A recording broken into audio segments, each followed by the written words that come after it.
Oh, carp. Where's my intro?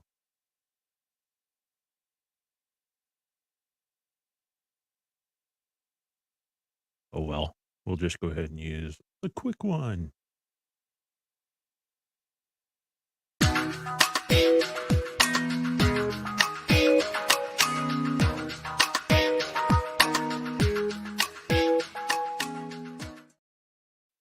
I forgot to upload the intro.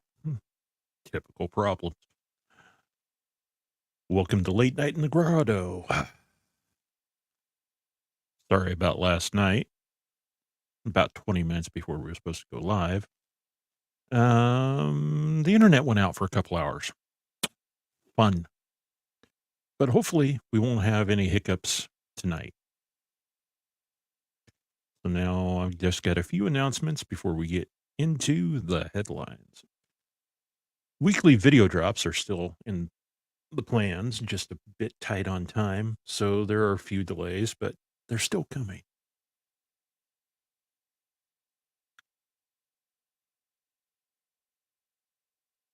Yo, Titan, welcome. The Infernal Diatribe will be premiering on May 6th with a slight change to the schedule. It will be at 11 p.m. Central instead of the originally planned 8 p.m. We're still framing for about twice a month. So that's going to be nothing that's changed. And those weekends when the show of the Infernal Diatribe is taking place, there will be no Late Night in the Grotto on Saturday night. It will be moved to Sunday night instead. And as a reminder, the question form is available, and you can link below.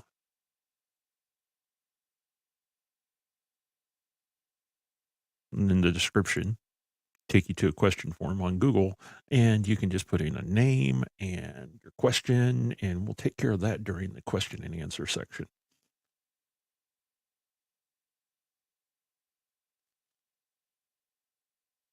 So with that out of the way, we're going to dive straight into the news. If I can find my thingy.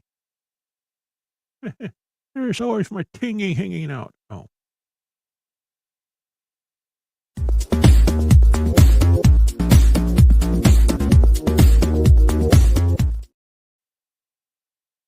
No, I didn't quite get moved over in time. Oh well.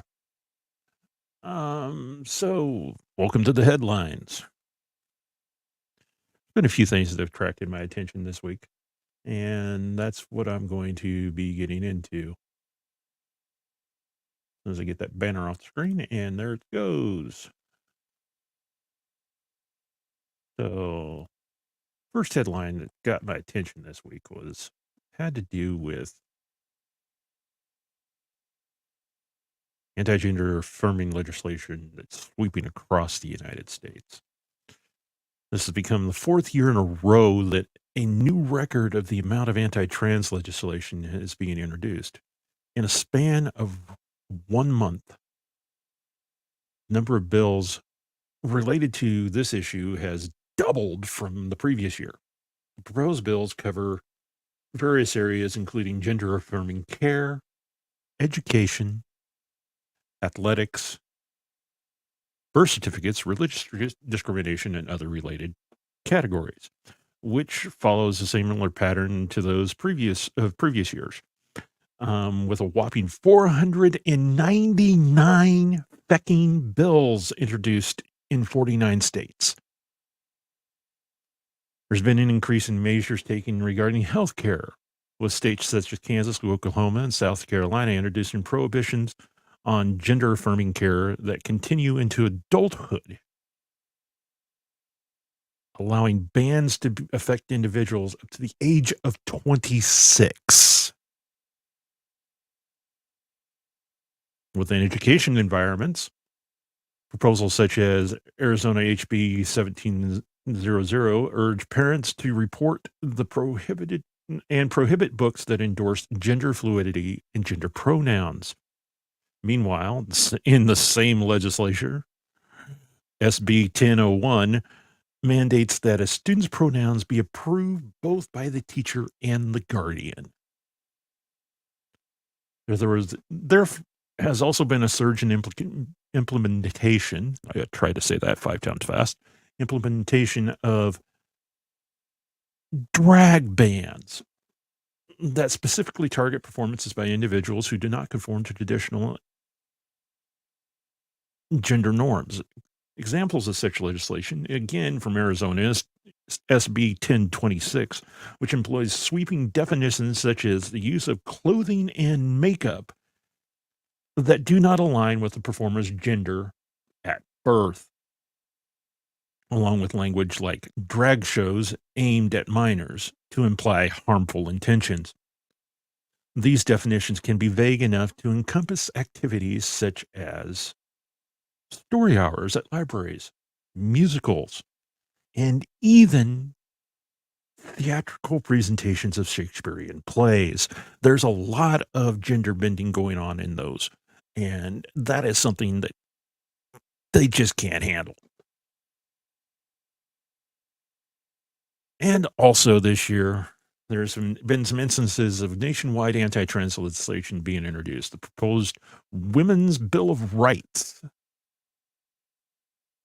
Yes, Women's Bill of Rights seeks to eliminate transgender recognition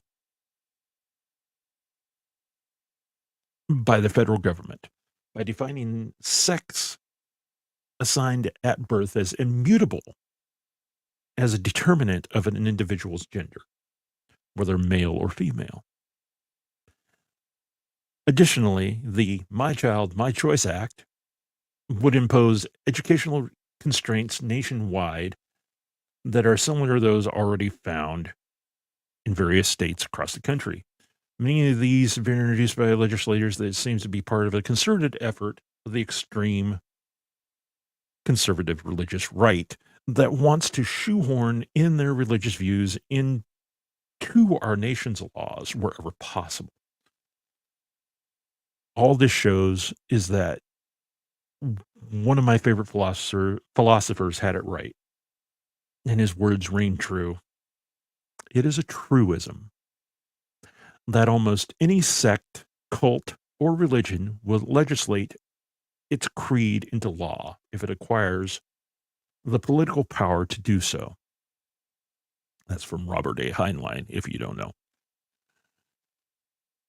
If you'd like more information on what bills are being introduced in each state or at the federal level and track their progress, visit Trans Legislation Tracker, and I'll put the link in the show description after the show's over. Speaking of the religious right, a bill has passed in the Texas Senate that would require the 10 Commandments be displayed in every classroom throughout the state. If the bill passes the House and becomes law, it is worded to go into effect at the beginning of the next school year, so the 23-24 school year.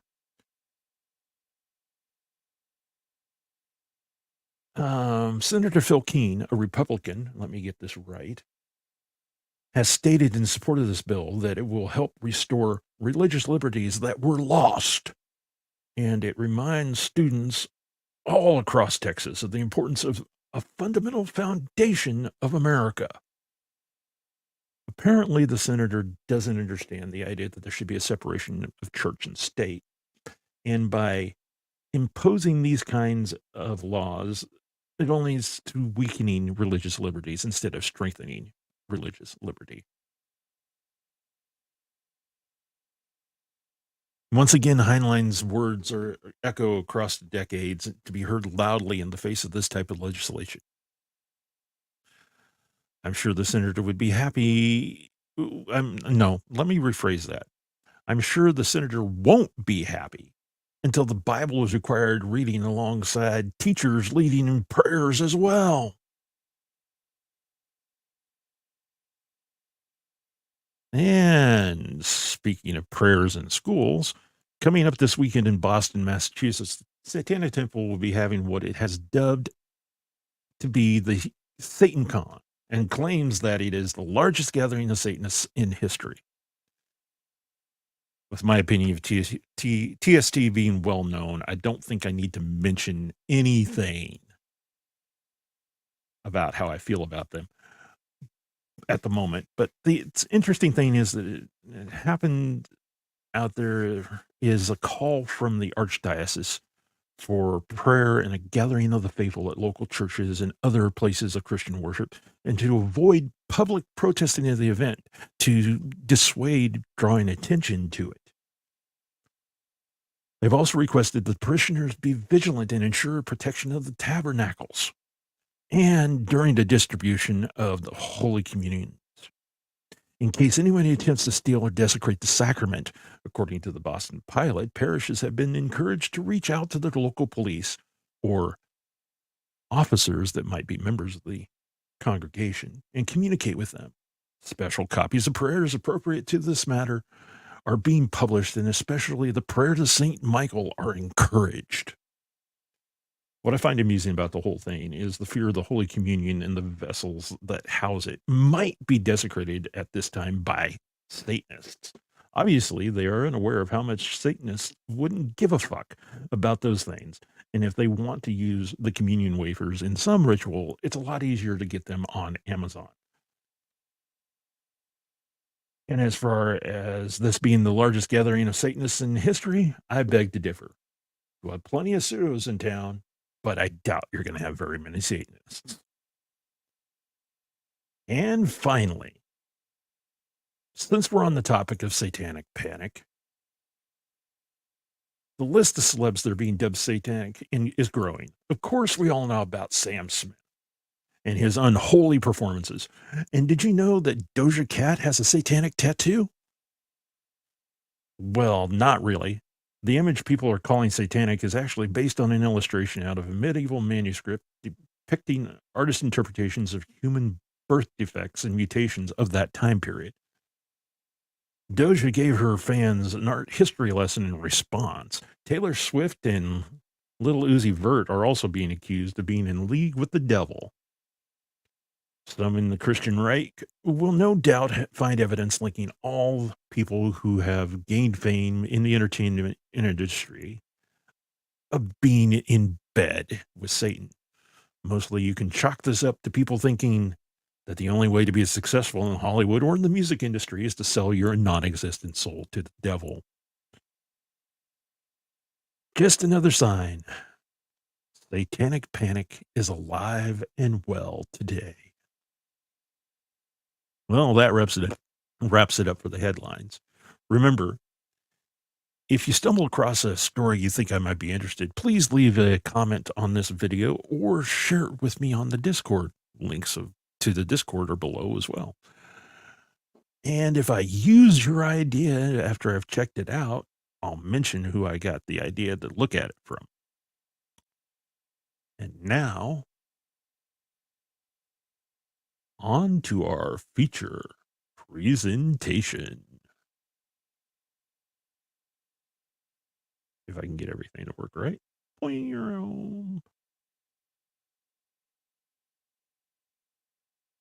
Oh, something happened to my feature presentation. Give me 1 second. Video file.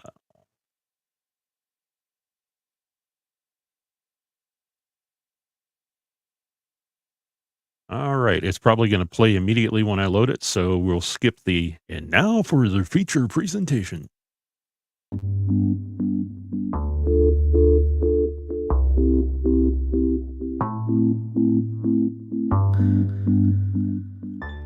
Many assume that atheists lack purpose in life or are missing out on something.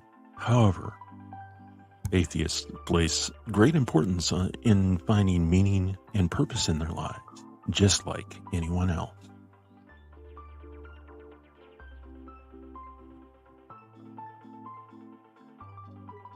Atheists often connect with like-minded individuals through events and organizations promoting education and personal growth. These communities provide a sense of belonging and purpose that can be just as fulfilling as religious ones.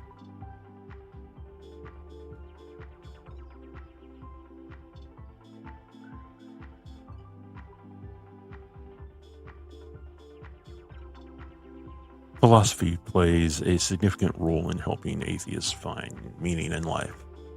By exploring questions of ethics, morality, and the nature of existence, they can gain a deeper understanding of the world and their place in it.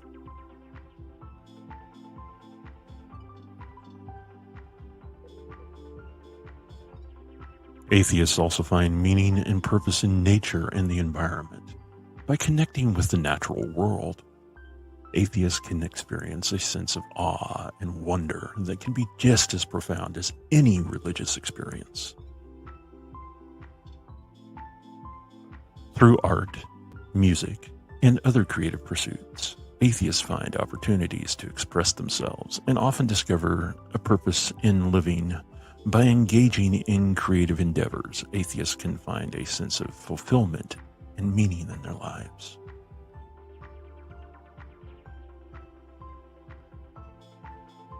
Finally, some atheists find meaning doing volunteer work and helping others. By making a positive impact on the world, they find purpose in their lives. Ultimately, atheists find meaning and purpose in the same places as everyone else, in relationships, passions, and the pursuit of personal growth and fulfillment. We don't rely on a God to give our lives meaning. We create our own.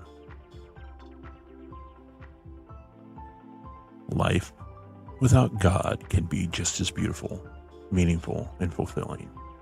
Each of us can create our own path and find our own purpose.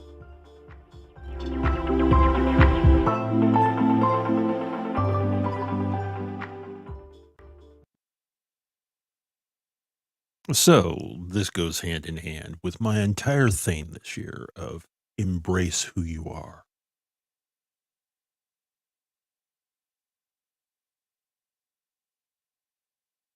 Hey, it's popping up here. Live your best life and a couple of seconds, conquer your world. Embracing who we are as atheists is a very important part of who we are and what we should be doing in our lives. Something to think about, something to really, really look into, as far as understanding that we as atheists are always going to be considered the outsiders, the ones who are not the norm. And that is something we need to be working on. Is I agree with good old Pasta Mike. Yes, I'm going to mention his name. Normalize atheism. As well as we also need to look into how we can show that as atheists we have moral values and be consistent in that.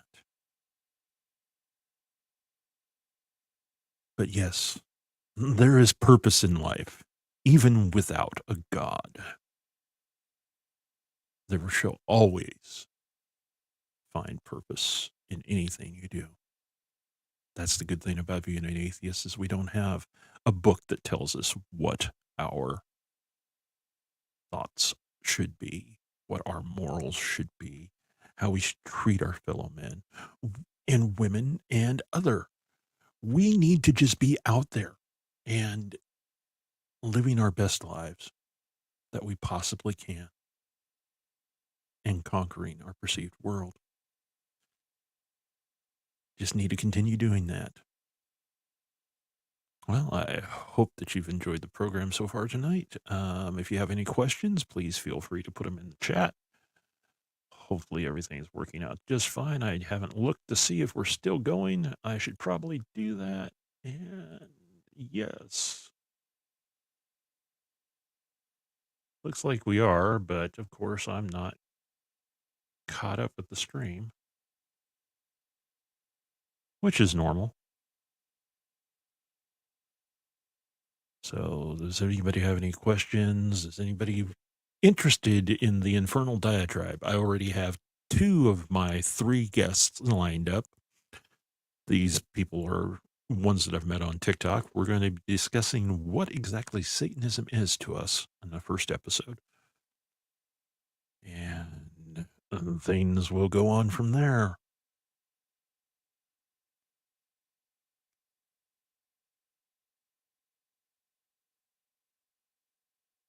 If anybody has any questions, please feel free to ask. If you don't have any questions, that's fine. I know this is the wrong day. It's on Sunday instead of Saturday, but like I said, once we get the Infernal Diatribe going, that will take 2 shows off during a month, and we'll post them on 2 Sundays. And we hope that you will come and visit us, and we intend to have a good time. Well, I've been Grumps, and this has been Late Night in the Grotto. And we hope to see you next week, 11 p.m. Central Time. If you have any questions, please feel free to use the Ask a Satanist forum. It will stay active throughout the entire time. Link is in the description below, and I will be adding links that I mentioned earlier. In the meantime, take care of yourselves. Hail thyself. Ave Satanist. And good night.